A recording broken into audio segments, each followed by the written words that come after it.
What's going on, guys? Another edition of the Connor Mark Show via YouTube. Alongside Mark Rogers, I'm Connor Gay, breaking down the Ben Simmons drama as it add another chapter to this saga, Mark, as we had a chance to talk about it this past Saturday on WCHE. But more news has come down today as the Sixers had one last practice before they head down to New Orleans to open up the season against the Pelicans. Ben Simmons, who was supposed to speak with the media for the first time since this whole ordeal has gone down, and reported back with the Sixers. He left practice, got thrown out at practice by Doc Rivers, which led to a one-game suspension from the front office, and Ben Simmons will be suspended for the first game, and he won't be back until, I think, the following day at practice. So crazy news as this dropped down today, right before he was supposed to speak with the media. But Mark, you've been obviously very angered toward the situation, how Ben Simmons and this whole 76ers ordeal has turned out. Now there's even more news to chomp at the bits about. What do you think about this more recent news with Ben, and what do you think, or where do you think this goes from here with Simmons and the 76ers organization?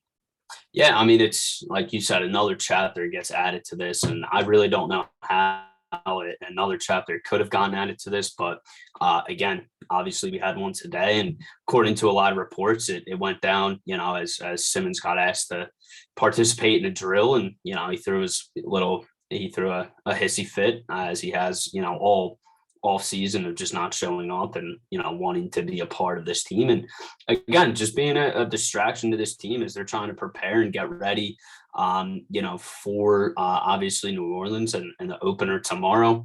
Obviously heard in Joel Embiid's voice today that he's very fed up with this. He's very, I'm sure he's annoyed, and I'm sure a lot of the team is very annoyed and distracted as they're trying to get ready for the game. But again, they're going to carry on, and Ben Simmons is going to carry on in his own way. And, I'm not going to really be surprised if this was a planned, skip from Ben Simmons to get out of the media day. And it's funny, Connor, you actually called it on Saturday that I'm sure there's going to be a little something that is going to make him not play in the first game of the season. And it came true. So, again, it's immature, it's unprofessional. It's really just putting a damper on this team. But, aside from the Ben Simmons stuff, it seemed like this team was in good spirits.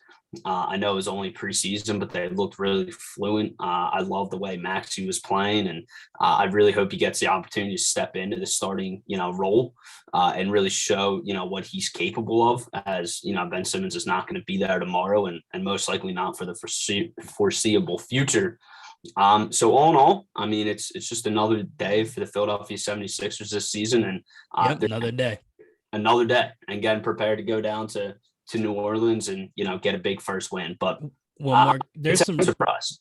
Yeah, Mark, there's some more recent news that just came out from Shams, who does a really good job covering the NBA. He's one of the big sources along with Woj, and he said on I believe on Twitter or on their show he does, but he said that the 76ers are not trying to move Simmons and have made clear that they will not deal him at this time. According to sources, Simmons is not against playing, but he is not mentally ready yet, sources insist. And as well as Shams mentioned that Ben Simmons was not responding to anyone at practice today before he was told to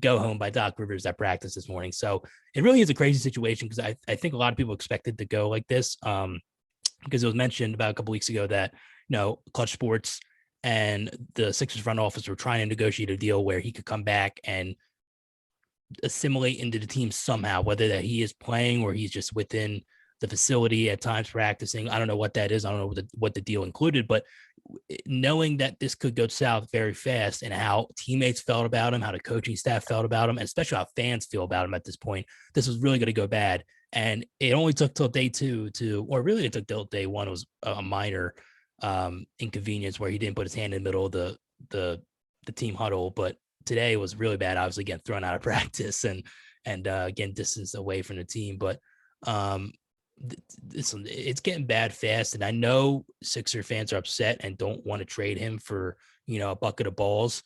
And I think at this point the best bet for the organization is just to send him home and be like, listen, we'll bite the bullet and pay you, and then we don't want you here in the facility, because at this point we have younger players, we have people on this team who want to give 110% every day coming into the practice and to the games. and who are willing to give in that effort and are willing to be a part of this team. And then we're not going to let you be a distraction as we're going to be looking to trade you. But the problem is that they just send him home. I don't know what kind of deal they're going to get for him, because this just makes his trade, look like they won't get anything back for him. Mm-hmm. If you know what I mean. So, well, I think at this point it's I think it's long far gone of any discipline that they're trying to aim at, or any distraction that they're trying to get rid of, or anything like that. I think at this point, and again, they made it clear that they're not going to trade him at this point. I honestly think that's the wrong way to go. I think you give him only more leverage, like you said, if you send him home, if you keep him inactive, if you keep him on the sideline, really anything but him playing. And he's made it clear that he doesn't want to. And just taking a look here at the contract, I mean, he signed 5 years, $177 million last year, which is just wild to think about. And just a year later, this all starts to go down. So as we know, he's already forfeited about, I believe, roughly $8 million or so of the deal as he didn't show up to training camp. So and all the money he was supposed to get from when he reported to the first game, he's not getting either because he got suspended. So roughly looking at about 27 million owed this year, 35 million the next year, 37 in 2023, 2024, and then the final year of this contract, 2024 to 2025, $40 million.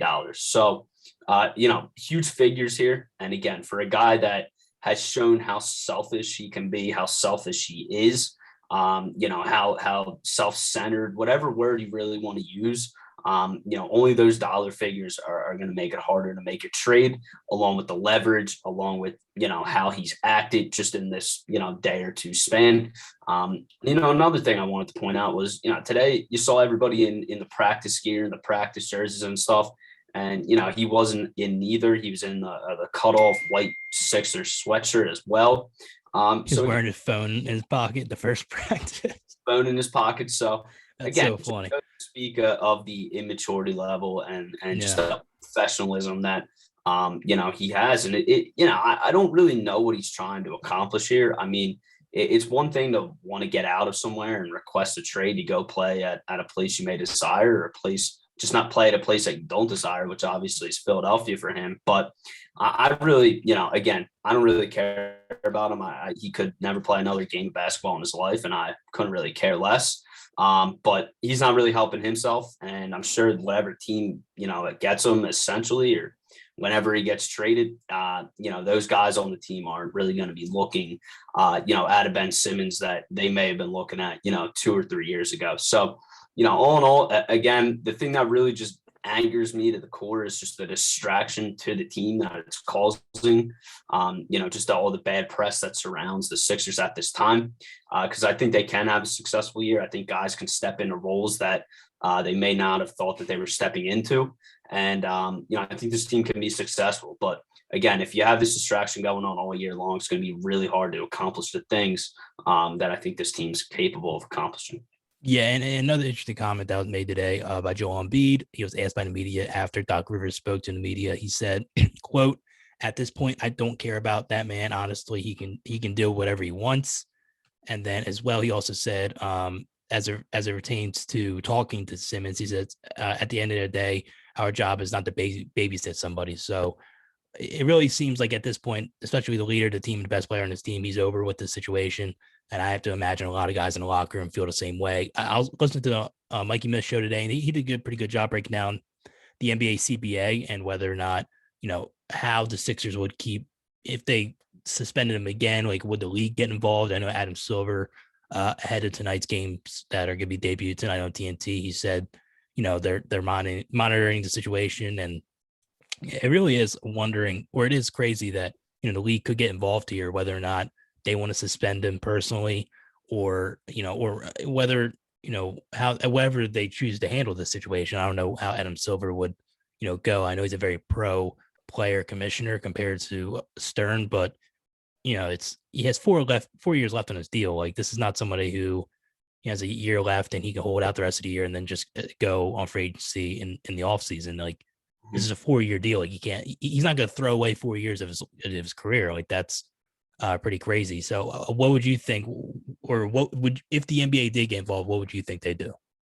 Well, I mean, it's, when you think about it, it's like, a normal job for a normal person. And in that agreement, you sign to certain terms that you have to, abide by, and that you have to, show up. And I get him not showing up. He knows he forfeits money. But again, at the end of the day, no one wins in this situation. The Sixers don't win, nor does Ben Simmons. His career starts to tank and take a toll. And the Sixers lose, a viable asset, a number one overall pick, a guy that they completely tanked their franchise for to get as a changer.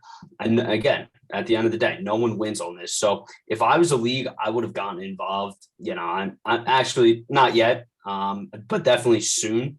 And again, I know Adam Silver's a very pro player type of commissioner, like you said, but you got to lay the law down, because this can't continue to happen in the NBA. This can't happen to another guy where, like, exactly like you said, 3 years deal left, or 3 years left on his deal, and hold out like this. And I know we saw some of a similar situation last year with James Harden, but it was in the exact situation that you said. He had 1 year left. He wanted out. The team stunk too. Like the Sixers were number one in the East last year. I feel like it's a lot different than playing in Houston and seeing that this team just isn't good enough. Like they're not going to win anything. And even in his situation, I did not totally agree with it. But again, it's this guy's in the middle of a 5-year contract, an absolute max contract.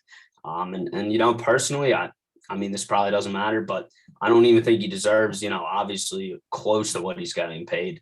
To what he brings to the table. I know he's great defensively and passing, but as a leader, as a team player, obviously shooting is the main, rift in this. All of those things put together, this guy is not a $177 million player.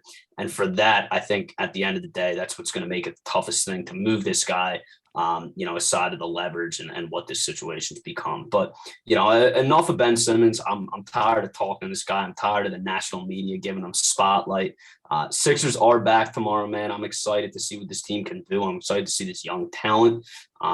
And starting off against the Pelicans, how are you thinking this game goes? Where do you think the Sixers go from here?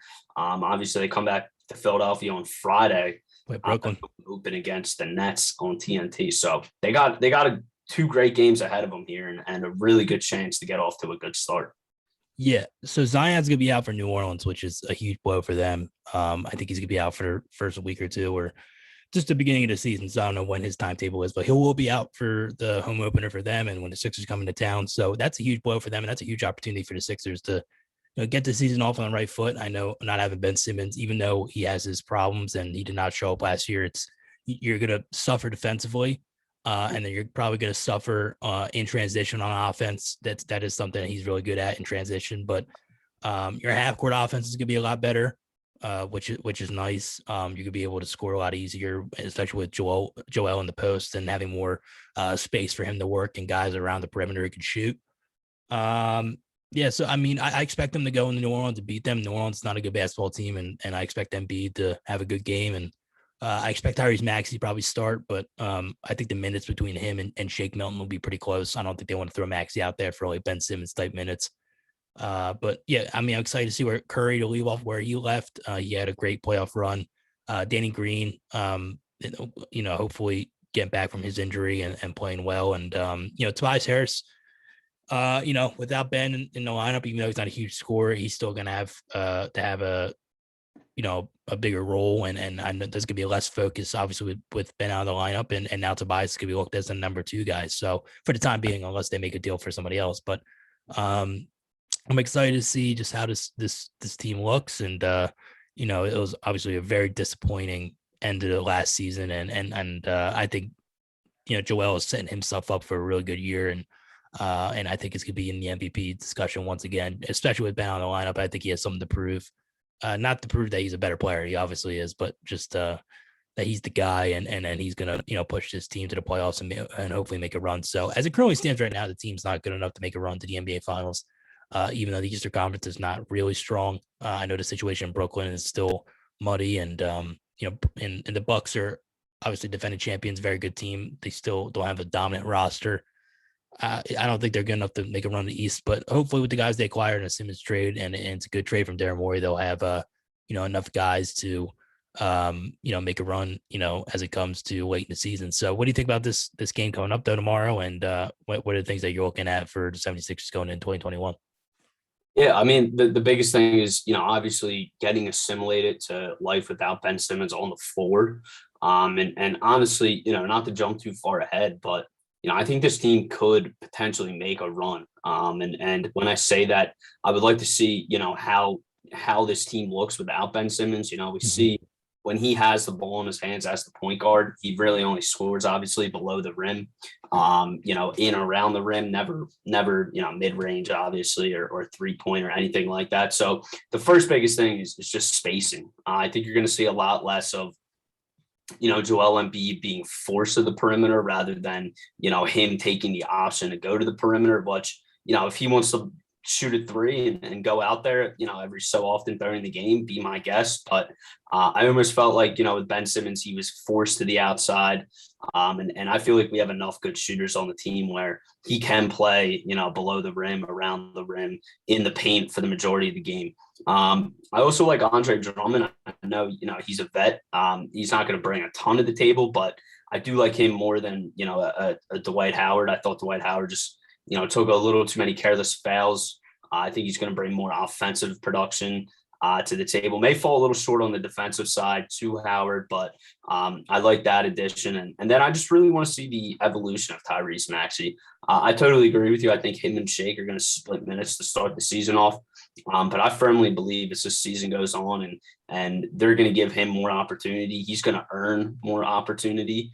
And I think if he can get going, and again, I don't think he's going to be an MVP or, a caliber type player like that, but I think he can really be, a good point guard for this team. And, let Tobias Harris be that number two guy. Let Joel be, the guy that we know he can be and has proven he's been. And just to throw this out there at the end, Joel MVP bet, definitely put that in. What's the bet? What is odds compared to everybody else? So on Barstool Sportsbook, I know we're doing a whole here, so it's not going to show what I showed my sweatshirt, but on Barstool Sportsbook, he's plus 900 right now. So great odds, especially for, losing Ben Simmons, where, my opinion, he is the most valuable player to this team. You take him off this team and they're probably, scrudging just to get to the playoffs, get a 9 or an 8 spot. So again, I think this team needs some time, obviously, to assimilate to life without Ben Simmons, but I think it's going to be as the season wears on and as you get into the playoffs. I may sound crazy by saying this, but I think it's going to be addition by subtraction in a good amount of areas, other than the defensive end. But I think Matisse Thybulle is going to also step up. So all in all, I think this team's going to adapt well, and I'm excited to see them come out. I mean, they have a great opportunity. Before I throw it over to you, the first 5 games, they could be really find themselves in a good spot, potentially 5-0. Again, don't want to get too far ahead of myself, but Yeah, Brooklyn would be a tough game. very good shot at a 4-1 record. You have New Orleans on the road. You have Brooklyn at home. You have Oklahoma City and the Knicks on the road. And then you come home and you play Detroit. So, again, those first 5 games. Yeah, 3 to 5 of them are like bottom 5 teams. They're not that good. So, and then what was the other one? It was Brooklyn, and then it's Brooklyn, Oklahoma City, the Knicks, and the Knicks. Detroit. Yeah, the Knicks. I mean, the Knicks are a good team. I mean, they're probably in that 8-7 range right now. I know last year they went number 4, but they lost in the first round. But listen, yeah, I think this team's good. I don't think they're great. I don't want to put too much stock in Tyrese Maxey, even though I really like him and I like what he brings to the team. And I think he was a really good find by Daryl Morey in a late spot of the draft, and he really played well in the playoffs, which is like what you want to have a player of that age. He wasn't putting up big numbers, but he was out there making plays, and that's what you want from a kid. So I think he can really make a step forward this year. I think he's going to be a better player than Shake Milton. And then we'll see where it goes with the Ben Simmons trade. You kind of hope they get back, you want a star. I think they're really holding out hope. I know Damian Lillard talked today. He said that, listen, I love Portland. I don't want to leave. And he's really remained strong on that front. But, things can change if they go out and start the season. And I believe they finished in the playoffs last year. If they're not playing well to start, the year, they don't really have a great team. They usually don't. Portland doesn't bring in a lot of big time players, but they go out and struggle this year, then maybe, Lillard will reconsider, or Bradley Beal. I know he's going to be on a fringe playoff team in the East with the Wizards, so maybe he'll reconsider his stake in the organization. So I think that's what Daryl Morey's thinking at this point. Just let me just keep holding out, and then hopefully something will fall in my lap, and then I can move from there and try and make a move involving Ben Simmons for a great player. But I don't think he's getting moved anytime soon at this point. It's a matter of where does Ben Simmons play, which I don't think he will. And if he doesn't, is he gonna be in the facility or is he gonna be sent home? That's the main question throughout all this. At home in that nice, $8 mansion that he just built in Los Angeles. See, like he was really stronghold on the idea of not collecting a check, and then once he looked at his bank account on Monday, and he's like, oh, $8 million. I really like that.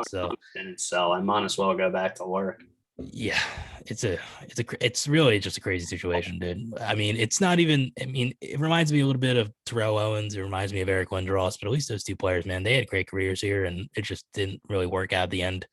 Terrell Owens played on a broken leg in the Super Bowl, and Eric Lindros was mildly non-functional because his head was completely messed in. So, and he also took him to his Stanley Cup final. So, like, it's just like excuse is just he's scared of Philadelphia fans and he's mentally weak. What the Shams thing just said, I told you about 10 minutes ago. Like, he's not mentally ready, and he knows that he's just gonna get an onslaught from these fans. Like, I really think though, like if you went out there, which I don't think he's capable of doing this, but if you went out there and just was aggressive and you started playing well, I think the fans would just reactionary. Like, they wouldn't bill him if he's like putting up like 20-10-10, which he won't do because he's incapable of doing that. But if he went out and did that, I don't think the fans would be billing him at the end of it. I think they'd be happy that they want him to have success. They want him to be good. They're just pissed that he's not putting in the work to be better. So and here's the craziest thing about Philly, man. We're like that, that with everybody, that crazy ex-girlfriend that just keeps getting screwed over. I mean, if he came back and he started playing hard and started driving to the basket exactly like you said, we take him back in a heartbeat. We people will be cheering for him, loving him. And that's the thing about Philadelphia, but he just doesn't understand it. Exactly to your point, he's just mentally weak. And again, like I said, he's worthless at this point. He's not going to be suiting up for the Philadelphia 76ers tomorrow when they open, and really shouldn't focus on him, any more further than that. And really excited just to see what this team, and optimistic to see what this team can do. So if you had to put money on it, you would say no, he's not going to play another game with the Sixers.